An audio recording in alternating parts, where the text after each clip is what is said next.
Yeah, just had another good Wednesday walkthrough, and just got to get the bad taste out of your mouth. After Sunday's game, it sits with you. But get back to work, and we understand the work it takes to be ready for Denver this Sunday, the defense they are, the challenges they present, and then also just the importance of the game. And so, we have an edge to our preparation this week, and as you should every week. And it's going to be a tall task on Sunday, and we're looking forward to that opportunity and that challenge. But that's about it. So take whatever questions you may have. Kirk, Giants have been around for a while. What do you respect and admire, and just has your attention when you face that type of defense? Yeah, definitely. I agree with you. I've played him in a few different places, and he does have the respect of everybody in the league. And statistically, what they've done this year speaks for itself. So, I think he gives them what they need to go play at a high level, and they've been doing that. And it's a good challenge for us. How can you, as a player in an offense, kind of avoid a quote-unquote slow start? Zach was in here earlier talking about how, I felt like I didn't play call them right in that first kind of drive. What do you as a player kind of do to guard against that? It's all about executing, and that takes 11 people on every play, stringing together several plays in a row. And when you do that, usually you can end up with a fast start. In the case of the game against the Saints, the second, third down of the game, we didn't execute. I missed a throw. I kind of led Drake too much, and if we, he's open. If we just stop him with the ball, he's first down and we're moving, and we avoid a slow start. So it's not anything more than just go execute, do your job, and it takes all 11 doing that over and over and over, and that'll always be the focus. Not just starting but finishing and throughout the game, and that's how you, as an offense, string together not just a great game but a great season. You guys have had, statistically a pretty good season, record-wise and also numbers-wise on offense, but it still feels like, and correct me if you disagree, it still feels like you guys haven't really put together a full, complete, four-quarter performance. And I guess there's kind of a glass half full and glass empty, kind of interpretation of that. So what are your feelings? Yeah, I think Raheem has challenged us as an offense the last several weeks to talk about how he doesn't feel like we've played to our ceiling, I think is the word he used, or our absolute potential. So there's more to go chase, and I agree with him, and I agree with your assessment that we've left things out there in each game, and it's a balance of knowing you're never going to play a perfect game, so you try to give yourself some grace, but at the same time, we are sort of chasing perfection, and if you don't have a perfect game, you walk away saying we could have been better, we could have executed better. So we're still chasing that, and would love it to happen on Sunday, but we have the kind of group that you do expect big things from, and we do have high expectations as a result of the group we have. I know after the game on Sunday you were talking about how you felt like you were a little too aggressive in certain spots. After you went back and watched it, did that kind of confirm what you were talking about, and what else did you really see that you wanted to improve on? I felt like the interception was too aggressive. I felt like the rest of the game I actually was very patient, which was why it was disappointing, among other reasons, was that I felt, man, I had played patient all game long, taken what they gave me, and then when the interception happened, I didn't stay patient, and that frustrated me that I only had, a few more opportunities in the game and could have finished the game the way I wanted, and then got too aggressive. So it was a reminder to me to always, be disciplined with your reads, take what they give you, and don't go chasing something. The big plays will present themselves. They'll be there. You don't have to go force them or go look for them. You can have Caden reach out to his brother Jonah and try to get a little insight on what some of his tendencies are so you can avoid them on Sunday. I wish, but the Ellis family, it's an incredible group there. I played with Christian in Minnesota, who's now with New England, and then now play with Caden, and had family friends of mine growing up in Michigan who were good friends with Luther, their dad, and so I met Luther when he was playing for the Lions and went to a game, watched him play in person when he was playing. So it's an incredible family with Jonah, and statistically significant to have that many Ellises in the NFL. They say it's hard to make the NFL, but I think the Ellises sort of make you wonder. What do you appreciate about Caden Ellis? He checks every box. He's a great pass rusher. He's tough. He's the kind of person you want in a foxhole with you in tough moments, and he's very positive. Nate Landman and I joke about how positive he is. So we love that about him, and he's just a great person. He's someone who kind of gasses me up on the sideline with encouragement, when I'm about to go out there, and makes me feel like I'm the best player in the world with the way he talks to me. So he's an awesome teammate, and we're lucky to have him. I don't know if Mooney is a guy that's having a good year and maybe better than expectations for some, but maybe not for you. Like, No. You saw him when Yeah. you were in Minnesota and he was in Chicago. What did you like about him then, and are you seeing that now? Yeah, I watched him in Chicago from the sideline. I don't know that I really studied him. And then when we got here together in OTAs, you could see movement skills where I've been able to play long enough and built up an understanding in a sample size to know what it should look like. And when I saw Darnell running, it was okay. This looks like it should look. So if anything, going back to some of our earlier points, I walk away from the first 10 games and say, I wish we had done more. I wish he had done more. I could have helped him be more productive. I say the same a little bit about Drake too. So, I do think he's played great, but I do think there's more to go get, and that's not on him. It's more on us as a team or me as a quarterback to give him those opportunities.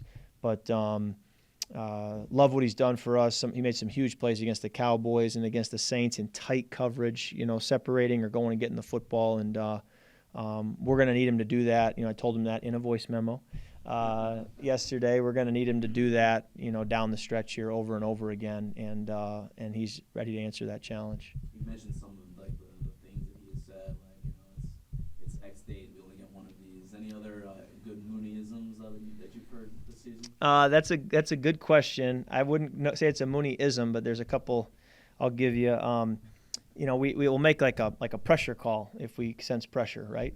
And it's always been that's what the O-line does. The O-line will make that pressure call. I'll make that pressure call. Maybe a running back will make that pressure call. He makes the pressure call. He said, "What's the term? I want to know it." And if he sees pressure, he makes it. And I said to Jake Matthews, I said, "Do you ever had a receiver who wants to know if there's pressure to help out the O-line and make the pressure call?" He said, "That's a first." I said, "That's a first for me too." So it reflects his level of intelligence, his high capacity, his desire to serve his teammates. If he can help, he wants to know how he can help. And there's been times, too, in the huddle where whether it's situational awareness, hey, Kirk, you got 2 timeouts left, or hey, Kirk, we got a minute and 30, or hey, Kirk, they went corners over on that last play, or whatever. He's going to communicate to me more than I've had. I feel like I'm talking to my offensive coordinator sometimes. I'm just talking to Mooney. So that's fun. And you wonder, too, how far can we take that? Can we build on that? Again, a little bit in year one, you're just trying to go execute. But as you play together longer, you start to say, boy, if he's got this much capacity, I wonder what we could do down the road as we build this. Going back to the balance between aggressive and patience, when you're facing a defense that's as good up front as they are in secondary, just how difficult is that strain on the decision making when the right the faces? Yes, they have a great pass rush, and you always need to be aware that while I'd love to take another hitch, use my eyes to move a defender, try to look for that big play, if the rush is closing in and if it's going to lead to a sack, ball's got to go. Ball's got to get out and get to somebody. And so you always try to get better at that balance of when should I extend the play, when should I stay in the pocket a tick longer, when should I look downfield longer, and then when do I need to just get the ball out to avoid the critical error. And that's something every game you're studying and you're trying to get better in doing. But with a rush like Denver's, you're certainly aware of your decision-making needing to be decisive, quick, and making sure that you're not just hanging in the pocket forever like it's 7-on-7. You talked about in the past challenging Drake London to be the best version that he can be. I mean, he's having an unbelievable year so far for him. Just how have you seen him grow week in and week out? I told him, I think it was maybe even leading into the Cowboys game that week, we talked about how I felt a big part of his game watching his tape and then through off-season program was his ability to make contested catches and be strong with his hands. And I said, I don't feel like I've given you a ton of opportunities to do that. And then his touchdown against the Cowboys was just that. It was a jump ball in tight coverage, and he made an unbelievable catch and gave us a touchdown. And what I said was players, not just plays. And so just seeing him make that play, that was something that you say, okay, we're getting there. And he's done a great job, just like Mooney. And even on Sunday, they were pretty balanced in terms of using both of them and their contribution. But again, I just kind of look back at the ones we didn't connect on, and I think, man, would have loved to have hit him on a route near the end of the game over the middle. And so there's more opportunities there that those guys can get to go help us, and that's where I've got to be at my best, and